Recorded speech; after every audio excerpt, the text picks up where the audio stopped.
નમસ્કાર વિદ્યાર્થી મિત્રો, આજે આપણે અભ્યાસ કરશું ધોરણ 9 વિષય ગણિત, પ્રકરણ નંબર 1 સંખ્યા પદ્ધતિ. હવે આગળના લેક્ચરમાં છે એ આપણે સ્વાધ્યાય નંબર 1.6 છે એની ગણતરી છે એ કરી ગયા છીએ, જેમાં આગળ સ્વાધ્યાય નંબર 1.5ના 3 દાખલા છે આપણે બાકી રાખેલા હતા, જેમાં વર્ગમૂળ 9.3 ને સંખ્યા રેખા પર દર્શાવવા માટે રચના જે કરવાની છે એટલા માટે આપણે હવે આજે જોશું સ્વાધ્યાય નંબર 1.5ના દાખલા નંબર 3, 4 અને 5. રેડી? તો આજે આપણે શરૂઆત કરીએ સ્વાધ્યાય નંબર 1.5માં. આગળના 3 દાખલાનો અભ્યાસ છે આપણે કરી ગયા છીએ. દાખલા નંબર 3 જોઈએ શું કહે છે. દાખલા નંબર 3માં યાદ કરો કે પાઈને એક વર્તુળનો પરિધ C અને તેના વ્યાસ D ના ગુણોત્તર તરીકે દર્શાવવામાં આવે છે, એટલે કે પાઈ બરાબર C/D. રેડી? પાઈ છે એને વર્તુળનો પરિધ C અને વ્યાસ D ના ગુણોત્તર સ્વરૂપે આપણે લખીએ છીએ કે પાઈ છે એ શું છે તો કે વર્તુળનો પરિધ અને તેનો વ્યાસનો ગુણોત્તર છે. તે વિરોધાભાસ છે. પાઈ બરાબર C/D થાય છે તે વિરોધાભાસ થાય છે એવું આપણે કહીએ છીએ. આપણે ચકાસશું, કારણ કે પાઈ એ અસમય સંખ્યા છે. પાઈ છે કેવી છે સંખ્યા? અસમય સંખ્યા છે. આ વિરોધાભાસનો ઉકેલ કેવી રીતે લાવશો? એટલે આપણે પ્રશ્ન એવો કર્યો છે કે ભાઈ પાઈ છે ને એ અસમય સંખ્યા છે, એ આપણે બધા જાણીએ છીએ. હવે પાઈ એટલે કે વર્તુળનો વ્યાસ અને પરિધ, વર્તુળનો પરિધ અને વ્યાસનો ગુણોત્તર, એટલે કે પરિધને વ્યાસ વડે ભાંગો તો પાઈ મળે છે.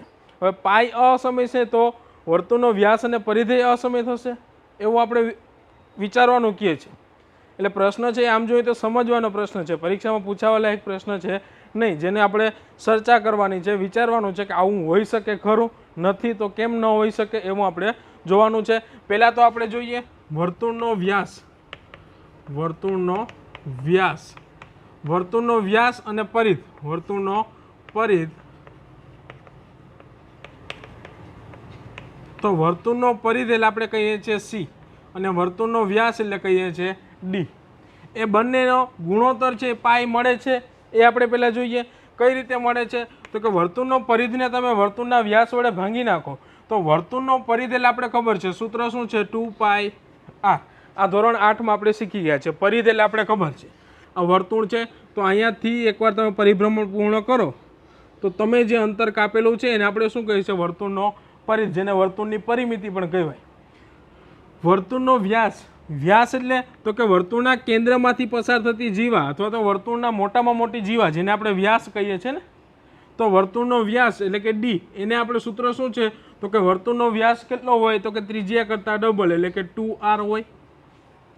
રેડી? ત્રિજ્યા એટલે કે રેડિયસ r અને વર્તુળનો વ્યાસ એટલે 2r, એટલે ત્રિજ્યા કરતાં ડબલ હોય. તો અહીંયા આપણે જોશું તો r ઉડી જશે, બે ઉડી જશે, વધશે શું? પાઈ વધશે. એનો મતલબ કે C/D બરાબર શું મળ્યું? આપણે પાઈ મળ્યું. હવે C/D બરાબર પાઈ છે એટલે આપણે પ્રશ્નમાં એવું પૂછે છે કે પાઈ તો અસમય સંખ્યા છે ને, તો શું C/D પણ અસમય હશે? તો હા, C/D છે એ અસમય હશે, પણ એનો મતલબ એવો નથી કે C અને D એટલે કે વર્તુળનો પરિધ અને વર્તુળનો વ્યાસ બંને છે એ અસમય હશે. જરૂરી નથી, કારણ કે પૂર્ણ સંખ્યા છે. વર્તુળનો પરિધ છે એ આપણે માપી શકીએ છીએ. હવે માપી શકતા હોઈએ તો આપણે કોઈ ચોક્કસ આંકડો કહી શકતા હોઈએ તો એ સમય સંખ્યા પણ હોય. રેડી? એટલે અહીંયા આપણે બંનેનો ગુણોત્તર લેશું ને તો એ અસમય મળી શકે. પાઈ બરાબર મળે છે, પાઈ અસમય સંખ્યા છે, એટલે બંનેનો ગુણોત્તર છે એ કેવો છે? અસમય સંખ્યા છે. બંને સમય સંખ્યા, પરિધ અને વ્યાસ બંને છે એ સમય છે, બંને અસમય નથી, પણ બેયનો ગુણોત્તર છે એ કેવો મળશે? અસમય મળશે, એટલે પાઈ મળશે. રેડી? પાઈ છે એ કેવી સંખ્યા છે? અસમય સંખ્યા છે. એટલે આપણે એવું કહીએ છીએ કે વિરોધાભાસ થાય છે, તો ના, અહીંયા કોઈ વિરોધાભાસ થતો નથી. વર્તુળનો પરિધ અને વ્યાસનો ગુણોત્તર છે એ અસમય સંખ્યા જ મળવાનો છે, જે આપણે પાઈ વડે પણ દર્શાવીએ છીએ, અને પાઈ પણ અસમય સંખ્યા છે, એટલે આપણને કોઈ વિરોધાભાસ થતો નથી. રેડી? આ વિરોધાભાસનો ઉકેલ કેવી રીતે લાવશો? વિરોધાભાસ થતો જ નથી તો ઉકેલ લાવવાની જરૂર છે નહીં. ખાલી આપણે સમજવાનું છે કે વર્તુળનો પરિધ અને વ્યાસ છે ને એ અસમય નથી, પણ એ બંનેનો ગુણોત્તર લેશું એ કેવો મળશે? અસમય મળશે. જે આપણને પાઈ મળે છે ને પાઈ પણ કેવો છે? અસમય જ છે. રેડી? તો આ હતો દાખલા નંબર 3. ખાલી સમજૂતી માટે છે, પરીક્ષામાં આ દાખલો પૂછાતો નથી. આગળ જોઈએ દાખલા નંબર 4. ખાસ મહત્વનો દાખલો છે. દાખલા નંબર 4 શું કહે છે આપણને? એમાં વર્ગમૂળ 9.3 ને સંખ્યા રેખા પર દર્શાવો. વર્ગમૂળમાં 9.3 આપેલું છે. આને આપણે સંખ્યા રેખા પર દર્શાવવાનું છે. હવે આગળ આપણે કોઈ પણ પૂર્ણ સંખ્યા, પૂર્ણાંક સંખ્યા, પ્રાકૃતિક સંખ્યાને સંખ્યા રેખા પર દર્શાવતા શીખી ગયા છીએ. બીજું, વર્ગમૂળમાં કોઈ સંખ્યા આપેલી હોય જેનું વર્ગમૂળ ન નીકળતું હોય એવી સંખ્યાને પણ આપણે સંખ્યા રેખા પર દર્શાવતા શીખી ગયા છીએ, કારણ કે વર્ગમૂળ કૃતલની રીતે આપણે કરેલી હતી. પણ હવે સંખ્યા આપી છે વર્ગમૂળમાં 9.3 એટલે કે પોઈન્ટવાળી સંખ્યા આપેલી છે. રેડી? આ સંખ્યાને સંખ્યા રેખા પર દર્શાવવાની છે. પાછી વર્ગમૂળમાં છે અને પોઈન્ટવાળી સંખ્યા છે. એ સંખ્યાને સંખ્યા રેખા પર દર્શાવવી હોય તો કઈ રીતે દર્શાવી શકીએ? એના માટે એક રચના છે, રીત છે, જે આપણે સમજવાની છે. ઘણી વખત આ પ્રશ્ન છે પરીક્ષામાં પૂછાય છે. શું કરવાનું છે એ હું તમને સમજાવી દઉં છું. એકદમ સહેલું છે. પહેલાં સ્કેલની મદદથી આપણે જેટલું અહીંયા વર્ગમૂળમાં આપેલું હોય, વર્ગમૂળમાં 9.3 આપેલું છે, તો સ્કેલની મદદથી 9.3 અંતરે એક બિંદુ લેવાનું છે. 9.3 અંતરે આને આપણે કહેશું બિંદુ O અને આને કહેશું બિંદુ A. O અને A વચ્ચેનું અંતર કેટલું છે? 9.3. રેડી? એ તમે સેમીમાં લઈ શકો, ઇંચમાં લઈ શકો, કોઈ પણ. 9.3 એકમ આપણે કહેશું. સેમી, ઇંચ, ફૂટ જે લ્યો તે. પણ આપણે બુકમાં દોરતા હોય તો બને ત્યાં સુધી સેમીમાં લેવું, જેથી કરીને આપણી બુક છે એમાં રચના છે એ માઈ જાય. શું કર્યું પહેલાં? તો કે અહીંયા વર્ગમૂળમાં જે સંખ્યા આપેલું છે એટલું અંતરનો એક OA દોર્યો, 9.3. રેડી? ત્યારબાદ બીજું સ્ટેપ, રીત ખાસ યાદ રાખવાની છે. પહેલાં શું કરવાનું છે? જે આપ્યું છે એટલા માપનું એક OA દોરી દીધું. ત્યારબાદ એ બિંદુએથી 1 સેમીના અંતરે બિંદુ B લેવાનું છે. એ બિંદુએથી 1ના અંતરે 1 એકમ, તમે સેમી લ્યો, ઇંચ લ્યો, જે લ્યો એ પ્રમાણે. અહીંયા મેં ઇંચમાં લીધેલું છે તો OA બરાબર 9.3 ઇંચ. ત્યારબાદ એ પાસેથી 1 ઇંચના બિંદુ અંતરે લીધું છે બિંદુ B. રેડી? OA બરાબર 9.3 ઇંચ. હું ઇંચમાં લઉં છું, તમે સેમીમાં લેજો, કારણ કે બુકમાં છે ઇંચમાં વાંચે નહીં. 9.3 ઇંચ લીધેલું છે. ત્યારબાદ એ બિંદુએથી ફરજિયાત બધા માટે આ રીતે લાગુ પડશે જ. જે આપણે વર્ગમૂળમાં આપેલું છે એટલા ઇંચે એટલા સેમી એક બિંદુ લઈ લીધું. ત્યારબાદ ફરજિયાત બધામાં 1 એકમના અંતરે બીજું બિંદુ લેવાનું છે B, જેનું અંતર કેટલું છે? 1 એકમ છે. રેડી? ત્યારબાદ શું કરવાનું છે? તો કે પરિકરની મદદથી આ બિંદુ O અને બિંદુ B નું મધ્ય બિંદુ મેળવવાનું છે. બિંદુ O અને બિંદુ B નું મધ્ય બિંદુ મેળવવાનું છે. હવે મધ્ય બિંદુ મેળવવા માટે શું કરવાનું? તો કે લંબ દ્વિભાજક દોરવાનું. લંબ દ્વિભાજક દોરવા માટે શું કરવાનું? તો આપણે ધોરણ 8માં રચના છે શીખી ગયા છે. કોઈ પણ રેખા તમને આપેલી હોય એનો લંબ દ્વિભાજક દોરવો છે તો આ બંને બિંદુને વારાફરતી કેન્દ્ર લેવાના છે. પહેલા બિંદુ આપણે નામ દઈ દઈએ, ધારો કે આ રેખા AB છે. એ બિંદુને કેન્દ્ર લઈ ABના અડધા કરતાં વધારે કોણ માપકમાં માપ રાખવાનું છે. રેડી? પરિકરમાં ત્રિજ્યા જે લઈએ એ કેટલી લેવાની છે? ABના અડધા કરતાં વધારે, અને ABના ઉપર અને નીચે બંને અર્ધતલમાં એક ચાપ દોરવાની છે. જેટલું અહીંયા માપ લીધેલું છે એટલું જ માપ Bને કેન્દ્ર રાખી અને એ ચાપને છેદે રીતે પાછી ચાપ મારશું. બંને ચાપ જ્યાં છેદે એની વચ્ચેથી એક રેખા પસાર કરશું. એ અહીંયા જ્યાં છેદ છે એ બિંદુને આપણે કોઈ નામ દઈ દઈએ C. તો આ C બિંદુ છે ને એ ABનું વચ્ચેનું બિંદુ થશે, મધ્ય બિંદુ થશે. લંબ દ્વિભાજક આપણે દોરીએ છીએ તો લંબ એટલે અહીંયા ખૂણો 90 બને, અને દ્વિભાજક એટલે કે આ બંને ભાગ છે કેવા થાય? સરખા. દ્વિભાજક. રેડી? સરખા ભાગ છે એ કરી દેશે. તો અહીંયા આપણે એવું કરવાનું છે, પહેલાં OA બરાબર જેટલા વર્ગમૂળમાં આપેલા છે એટલા એકમ એક બિંદુ લઈ લીધું. ત્યારબાદ A થી ફરજિયાત 1 એકમના અંતરે બીજું બિંદુ લેવાનું છે B. ત્યારબાદ O અને B નું મધ્ય બિંદુ મેળવવાનું છે. હવે OB નું મધ્ય બિંદુ મેળવવા માટે શું કરવાનું છે? તો કે OBના અડધા કરતાં વધારે માપ લઈ, અડધા કરતાં વધારે ત્રિજ્યા લઈ એક વખત Oને કેન્દ્ર રાખી ઉપર અને નીચે બંને અર્ધતલમાં એક ચાપ દોરશું. એ જ રીતે Bને કેન્દ્ર રાખી ઉપર અને નીચે બંનેના અર્ધતલમાં એક ચાપ દોરશું, જે આગળની ચાપને ક્યાંક છેદતી હોય. રેડી? તમે જોશો તો બંને અહીંયા છેદે છે. હવે શું કરવાનું? તો કે બંને છેદબિંદુમાંથી પસાર થતી એક રેખા દોરી દેશું. આપણે રેખા દોરતા નથી, ફક્ત અહીંયા ક્યાં છેદશે એ આપણે નિશાન કરી લઈએ કે અહીંથી રેખા દોરશું તો એ અહીંયા છેદશે. રેડી? તો આ બિંદુ છે એ શું થશે? OBનું મધ્ય બિંદુ થશે. એને આપણે નામ દઈ દઈએ C બિંદુ. એને નામ દઈ દઈએ સી બિંદુ. રેડી? ત્યારબાદ શું કરવાનું છે તો કે હવે મધ્ય બિંદુ મળી ગયા પછી સી ને કેન્દ્ર રાખી અને બીસી અથવા તો ઓસી, બીસી અથવા તો ઓસી, કારણ કે આપણે જાણીએ છીએ સી છે એ મધ્ય બિંદુ છે, એટલે કે ઓ થી સી નું અંતર હશે એટલું જ કોનું હશે? સી થી બી નું અંતર હશે. એટલે સી ને કેન્દ્ર રાખી ઓસી જેટલું ત્રિજ્યા લઈ અને એક અર્ધવર્તુળ દોરી દેવાનું છે. રેડી? શું કર્યું? સી ને કેન્દ્ર રાખી ઓસી જેટલી ત્રિજ્યા લઈ અને એક અર્ધવર્તુળ છે આપણે દોરી દેવાનું છે. અર્ધવર્તુળને હું હાઇલાઇટ કરી દઉં છું. સી ને આપણે કેન્દ્ર રાખી અને એક અર્ધવર્તુળ દોરવાનું છે. રેડી? અર્ધવર્તુળ દોરાઈ ગયા પછી શું કરવાનું છે આગળ? તો કે આ બિંદુ એ છે એમાંથી લંબ દોરવાનો છે, એટલે કે આપણે કાટખૂણિયાનો મદદનો ઉપયોગ છે એ કરી શકીએ. બિંદુ એ પાસે કાટખૂણો બનાવવાનો છે, એટલે કાટખૂણિયાના મદદથી બિંદુ એ થી અહીંયા એક રેખા દોરી દેશું. રેડી? કાટખૂણાના મદદથી બિંદુ એ થી, બિંદુ એ કયું છે તો કે સૌથી પહેલા લીધેલું બિંદુ છે ને ઓ એ બરાબર 9.3, પછી એ પાસેથી 1 સેમી અંતરે બિંદુ બી, પછી તો કે ઓ બી નું મધ્ય બિંદુ મેળવ્યું સી અને સી ને કેન્દ્ર રાખી અર્ધવર્તુળ દોર્યું. એ અર્ધવર્તુળ પાસે હવે શું કરશું તો કે એ બિંદુ પાસેથી કાટખૂણિયાની મદદથી અહીંયા લંબ દોરશું. રેડી? ત્યારબાદ તો કે એ લંબ અહીંયા જ્યાં છેદે છે, અર્ધવર્તુળને જ્યાં છેદે છે, અર્ધવર્તુળને જ્યાં છેદે છે તેટલું આપણે પરિકરની મદદથી માપ લેવાનું છે. અહીંયા છેદે છે તો એ બિંદુએથી એટલું માપ લેવાનું છે.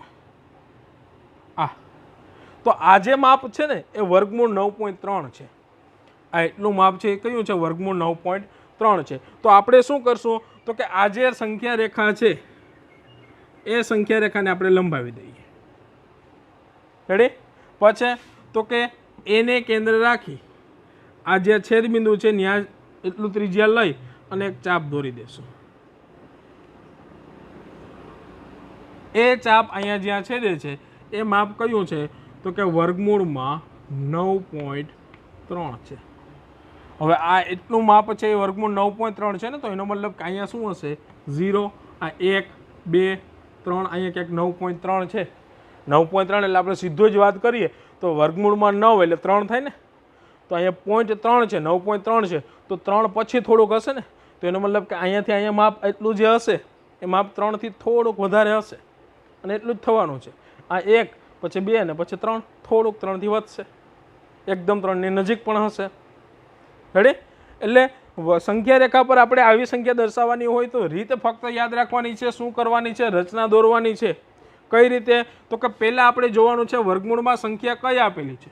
9.3. તો એક સંખ્યા રેખા લેવાની છે, એમાં આ બિંદુને આપણે કહી દઈશું O, ત્યાંથી 9.3 ના અંતરે એક બિંદુ લેવાનું છે એ.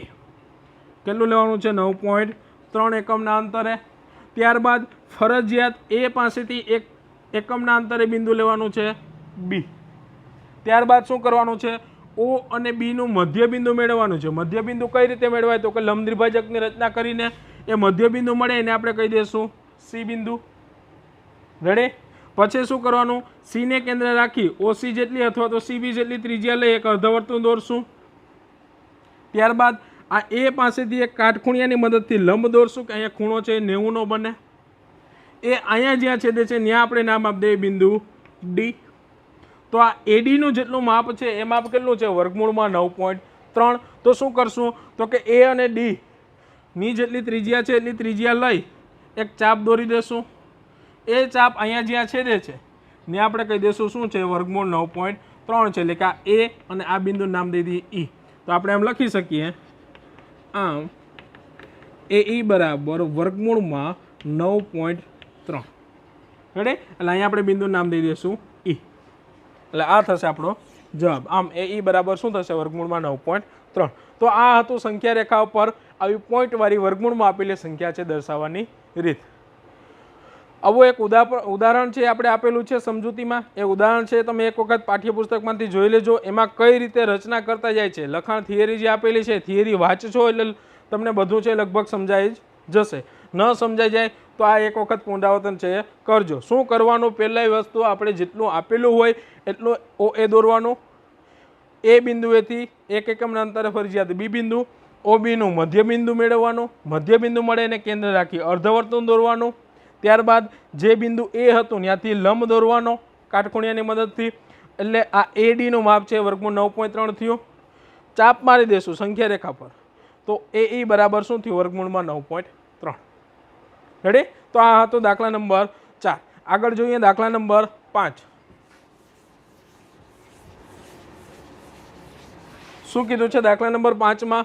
તો કે આપેલ સંખ્યાના છેદનું સમીકરણ કરો. હવે છેદનું સમીકરણ કરો એ દાખલો છે આપણે પરીક્ષામાં ઘણી વખત પૂછાય જ છે.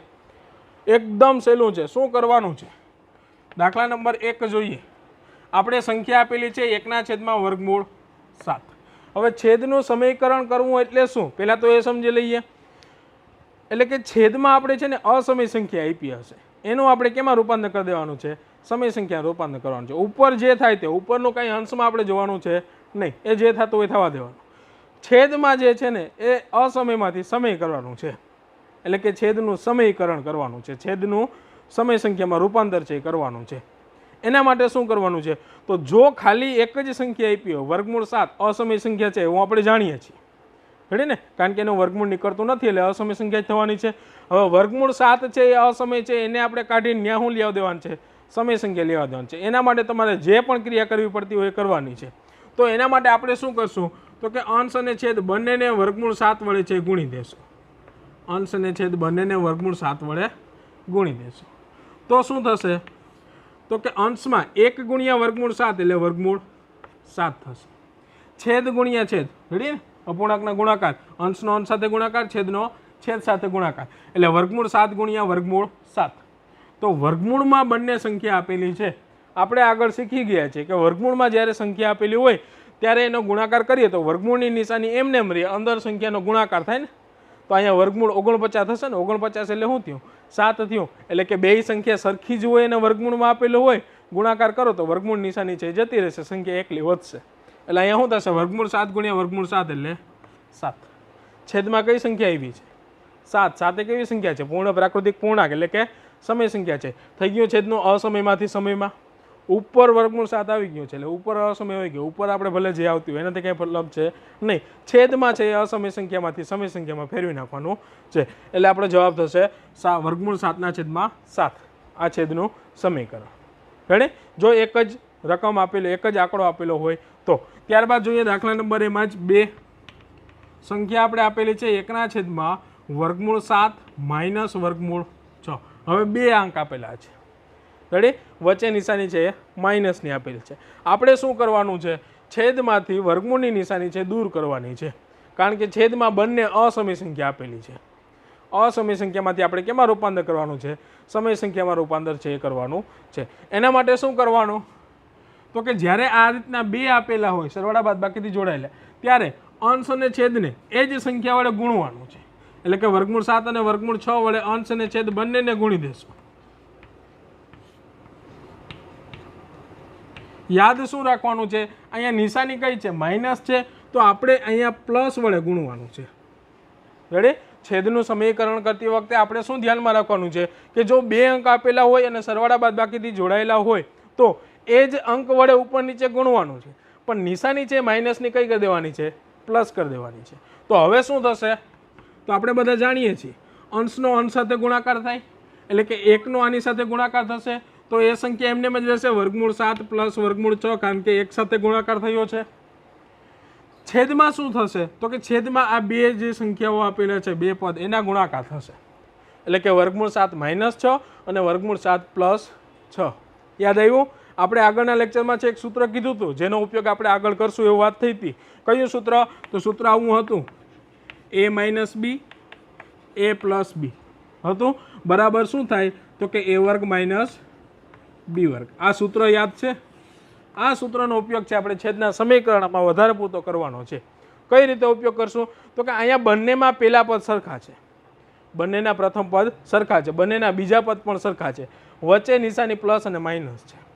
બંનેના પ્રથમ પદ સરખા, બંનેના બીજા પદ સરખા, વચ્ચે નિશાની પ્લસ અને માઇનસ. તો શું થાય? પહેલા પદનો વર્ગ માઇનસ બીજા પદનો વર્ગ. એટલે કે આપણે આ બેયનો ગુણાકાર કરશું તો શું થશે? પહેલા પદનો વર્ગ એટલે વર્ગમૂળ 7નો વર્ગ માઇનસ વર્ગમૂળ 6નો વર્ગ. રેડી? આ સૂત્રના ઉપયોગથી આપણે છે આ લખી શકીએ. ત્યારબાદ વર્ગમૂળ 7 પ્લસ વર્ગમૂળ 6 એમને એમ રહેશે. અંશમાં જે આવે તે આપણે એનાથી કાંઈ મતલબ છે નહીં, છેદમાં જ આપણે જે છે એ જોવાનું છે. વર્ગમૂળ 7નો વર્ગ એટલે શું થશે? 7 અને વર્ગમૂળ 6નો વર્ગ એટલે શું થશે? 6. તો શું થશે? વર્ગમૂળ 7 પ્લસ વર્ગમૂળ 6 છેદમાં 7 માઇનસ 6 એટલે શું થશે? 1. આ થશે આપણો જવાબ. કારણ કે છેદમાં જે અસમય સંખ્યા હતી એને આપણે દૂર કરી દીધી. કઈ સંખ્યા લાવી દીધી? સમય સંખ્યા. અંશમાં જે આવે તે એનાથી મતલબ નથી. રેડી? એટલે આ સૂત્ર ખાસ યાદ રાખવાનું છે. આ સૂત્રનો ઉપયોગ છે છેદના સમીકરણમાં વધારે પૂરતો થાય છે. જોઈએ દાખલા નંબર 3, જેમાં પણ આપણે આ સૂત્રનો ઉપયોગ છે એ કરવાનો થાય જ છે. શું કહે છે દાખલા નંબર 3માં? 1ના છેદમાં વર્ગમૂળ 5 પ્લસ વર્ગમૂળ 2. દાખલા નંબર 3, 1ના છેદમાં વર્ગમૂળ 5 પ્લસ વર્ગમૂળ 2. છેદમાં કઈ સંખ્યા છે? અસમય સંખ્યા છે. અસમય સંખ્યાને આપણે શું કરવાનું હોય છે? છેદના સમીકરણ કરતી વખતે દૂર કરવાનું હોય છે. એની જગ્યાએ કઈ સંખ્યા લેવાની હોય છે? સમય સંખ્યા. એના માટે શું કરશો? તો કે જ્યારે પણ 2 અંક આપેલા હોય ત્યારે જે આગળના દાખલામાં કર્યું હતું એ જ રીતે એ 2 અંક વડે ઉપર નીચે ગુણાકાર કરી દેવાનો છે. યાદ શું રાખવાનું છે? તો કે અહીંયા નિશાની કઈ છે? પ્લસ. તો આપણે અહીંયા કઈ લેવાની છે? માઇનસ. રેડી? જેને આપણે કરણી પણ કહીએ છીએ. ત્યારબાદ શું કરશું? તો કે હવે અંશનો અંશ સાથે ગુણાકાર થશે એટલે 1નો આની સાથે ગુણાકાર થશે તો એ તો એમને એમ જ રહેશે. વર્ગમૂળ 5 માઇનસ વર્ગમૂળ 2. છેદમાં શું થશે?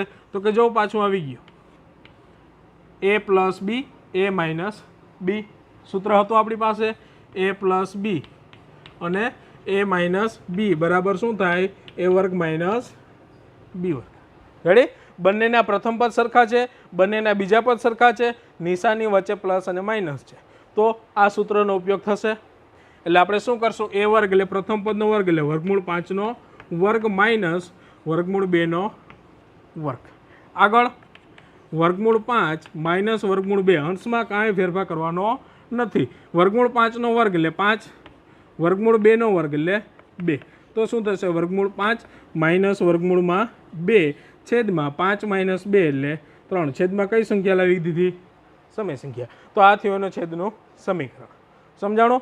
ત્યારબાદ છેલ્લે દાખલા નંબર 4. શું કીધું છે? 1ના છેદમાં વર્ગમૂળ 7 માઇનસ 2. દાખલા નંબર 4, 1ના છેદમાં વર્ગમૂળ 7 માઇનસ 2. 2 અંક છે. શું કરશું? સમજાઈ ગયું? લખી દઈએ વર્ગમૂળ 7 2 વર્ગમૂળ 7 2. નિશાની કઈ આવશે? માઇનસ છે તો પ્લસ જીકો. રેડી? આગળ હવે શું કરવાનું છે? તો કે અંશનો અંશ સાથે ગુણાકાર એટલે વર્ગમૂળ 7 પ્લસ 2 એમને એમ રહેશે. છેદમાં સૂત્ર લાગશે a minus b a plus b a minus b a plus b બરાબર શું થશે? a વર્ગ માઇનસ b વર્ગ. એટલે પહેલા પદનો વર્ગ એટલે વર્ગમૂળ 7નો વર્ગ માઇનસ બીજા પદનો વર્ગ એટલે શું છે? 2 એનો વર્ગ. આગળ અંશમાં કાંઈ કરવાનું નથી. છેદમાં જો વર્ગમૂળ 7નો વર્ગ એટલે 7 માઇનસ વર્ગમૂળ 2નો વર્ગ એટલે 4 એટલે કે વર્ગમૂળ 7 પ્લસ 2 છેદમાં 7 માઇનસ 4 એટલે શું થશે? 3.